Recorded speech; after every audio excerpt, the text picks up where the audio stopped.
সম্মানিত ভিউয়ার্স, কেমন আছেন সবাই? আশা করি আল্লাহর রহমতে ভালো আছেন, সুস্থ আছেন। আপনাদের সাথে আমি রয়েছি মোহাম্মদ রাশেদ মুশারফ, শিক্ষক নিবন্ধনধারী, কারিগরি শিক্ষা ও trade instructor, Itna Nurpur DD মাদ্রাসা, ইটনা, কিশোরগঞ্জ। সম্মানিত ভিউয়ার্স, আপনারা দেখছেন ভোকেশনাল টিভি। সম্মানিত ভিউয়ার্স, আজকের আলোচ্য বিষয় ষষ্ঠ গণবিজ্ঞপ্তি 2025-এ চূড়ান্ত সুপারিশপ্রাপ্ত হলে কি মূল সার্টিফিকেট প্রতিষ্ঠানে জমা দিতে হবে?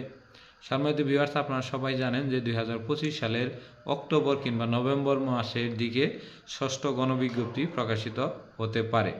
তো এই ষষ্ঠ গণবিজ্ঞপ্তিতে শুধুমাত্র 17 এবং 18তম শিক্ষক নিবন্ধনধারীরাই আবেদন করার সুযোগ পাবে। এর পাশাপাশি 16তম শিক্ষক নিবন্ধনধারীদের যদি সনদের মেয়াদ থাকে তাহলে তারা পাবে। তবে 15তম শিক্ষক নিবন্ধনধারী যারা রয়েছেন তাদের সনদের মেয়াদ অলরেডি 1 বছর আগে চলে গেছে, তাই তাদের আগের যে ব্যাচগুলো রয়েছে এগুলো আর কখনো কোনো মতেই আপনার এই ষষ্ঠ গণবিজ্ঞপ্তি 2025-এ আবেদন করার সুযোগ পাবে না।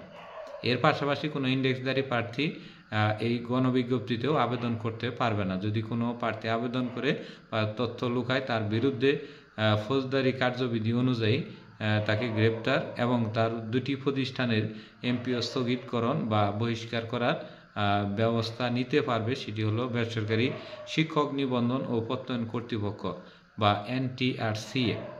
তো সম্মানিত ভিউয়ার্স, আজকে আমাদের মূল বিষয় আছে যে ষষ্ঠ গণবিজ্ঞপ্তিতে যখন আপনি চূড়ান্ত সুপারিশ পাবেন, চূড়ান্ত সুপারিশ পাওয়ার 1 মাসের মধ্যে আপনার প্রতিষ্ঠানে যুক্ত হতে হবে, অর্থাৎ যুক্ত হতে হবে। তো এই যুক্ত হওয়ার সময় অবশ্যই প্রতিষ্ঠান আপনার নাম্বারপত্র, মূল সার্টিফিকেট, বাবা মার আইডি, নিজের আইডি এবং সনদপত্র, যোগদানপত্র, মানে একেবারে যে কাগজগুলো অরিজিনাল রয়েছে যেগুলো, সবগুলো আপনার মূল সার্টিফিকেট এবং 1 কপি ফটোকপি করে প্রতিষ্ঠানে আপনাকে নিয়ে যেতে হয়। এটি এজন্য নিতে হয়, ব্যাঙ্ক অ্যাকাউন্ট খোলা লাগে এবং এমপি আবেদনের সময়ও এটি লাগে। এখন এগুলোর পরে প্রতিষ্ঠানে জমা দিতে হবে কি, এগুলো ভাই আসলে একটি বিষয় বলে দেয়, এটি আসলে টপ সিক্রেট বিষয়, বলা লাগে না। যে আপনার প্রতিষ্ঠানে এগুলো জমা রাখি শুধুমাত্র একটি কারণে, সেটি হলো আপনি যদি ওই প্রতিষ্ঠান থেকে যানগা বা বেসরকারি প্রতিষ্ঠানের ক্ষেত্রে মানে আপনি যদি চলে যান, তাহলে সেখানে সংকট রয়ে শিক্ষকের, ক্লাস নিতে হিমশিম খায়, অন্য টিচার দিয়ে ক্লাস নিতে হয়। এক্ষেত্রে প্রধান শিক্ষক অনেক সময় বিরক্ততা বোধ করেন। তো সেই হিসেবে অনেক প্রতিষ্ঠান প্রধান রয়েছে আপনার এই সার্টিফিকেট জমা নিতে চাবে। তো সেই ক্ষেত্রে আপনি নমনীয়তা আচরণ করে কিছু দিনের জন্যে আপনি ওই প্রতিষ্ঠানে আবেদন করে তারপরে বলুন, স্যার আমি এই বিষয়টা, আমি স্যার আর একটা ভাইবা আছে, অমুক আছে, এটি দিয়ে আস্তে আস্তে কাটাই নেবেন, তার কাছে এটি জমা দেওয়ার কিছুই নাই। এবং কি আপনি বাধ্যগত প্রতিষ্ঠানে যে জমা দিতে হবে এরকম নিয়ম দেখিনি। যেমন আমার সার্টিফিকেটগুলো আমার নিজ হাতে রেখেছি এবং আমি যে চতুর্থ গণবিজ্ঞপ্তিতে ঢুকেছিলাম সেই সময় আমার সার্টিফিকেট যোগদানের পর আমি নিজ হাতেই নিয়েছি। তার মানে আপনার এই প্রতিষ্ঠানের কাগজপত্র বাধ্যতামূলক যে জমা দিতে হবে তা না। তবে অনেক প্রতিষ্ঠান প্রধান রাখতে চায়, প্রাথমিক দিকে রাখতে চায়, তবে আপনি সেটি বুঝিয়ে নিলেই হবে। সব বিষয় যে আইন আদালত দিয়ে চলে না, সে বিষয়টি বুঝতে হবে। অর্থাৎ প্রতিষ্ঠান প্রধানের উপরে অনেক বিষয় কিন্তু নির্ভর করে, তাই আপনার এক্ষেত্রে কোনো নাই।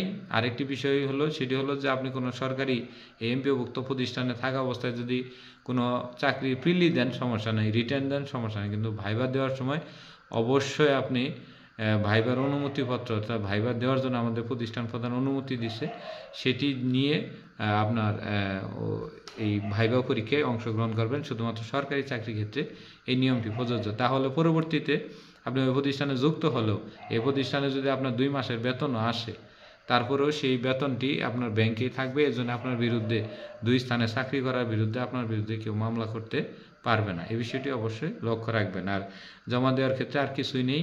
আর ভোটার আইডি কার্ডের সময় যখন আপনার ব্যাংক অ্যাকাউন্ট খুলবেন, অবশ্যই বাবা অথবা মার 1 কপি ছবি এবং বাবা এবং মার 2টি ভোটার আইডি কার্ডের 2 কপি ফটোকপি নিয়ে অবশ্যই শিক্ষা প্রতিষ্ঠানে যাবেন। না হলে এই বাবা মার আইডির জন্য আবার পুনরায় কিন্তু আপনার প্রতিষ্ঠানে বা হোয়াটসঅ্যাপ বা অন্য মাধ্যমে স্ক্যান করে আবার আনতে হবে, সেটি অত্যন্ত বিরক্তকর বা ভোগান্তি। এজন্য মূলটা থাকাটাই সবচেয়ে বেটার। এবং আপনার এমপি আবেদনের সময় বাবা মার আইডি কার্ডটাও লাগবে বা লাগতে পারে। তো সেই হিসেবে সবগুলো নিয়ে মূল এবং 1 কপি ফটোকপি এবং প্রথম শ্রেণীর কর্মকর্তা দ্বারা সত্যায়িত করে নিয়ে প্রতিষ্ঠানে যাবেন। এগুলো প্রতিষ্ঠানে আর পরবর্তীতে জমা দিতে হবে না। তো আশা করি ভিডিওটি বুঝেছেন। যদি ভিডিওটি ভালো লাগে তাহলে অবশ্যই লাইক, কমেন্ট, শেয়ার দিবেন।